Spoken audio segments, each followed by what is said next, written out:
Hi, I'm Bryan. Welcome to AskBryanCheong. Someone asked me, Bryan, I understand how to calculate OT by referring to your previous videos. But when I want to calculate OT, do I just use the basic salary or I need to plus other things?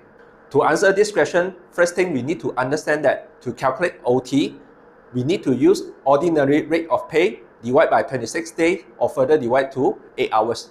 The definition of ordinary rate of pay according to Employment Act, it is wages. Under Employment Act Section 2, wages mean basic wages and all other cash payable to employee, exclude value of accommodations, exclude bonus, exclude traveling allowance and few others. In general, to calculate OT, you not just need to use the basic salary, you need to include commission and also allowance. So for those who are receiving OT, make sure your company is using the correct amount to calculate. And for those who are giving out OT, please make sure you use the correct formula.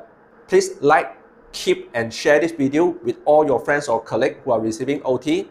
And do help to follow and subscribe to my channel. That's all for today. See you in the next video. Thank you.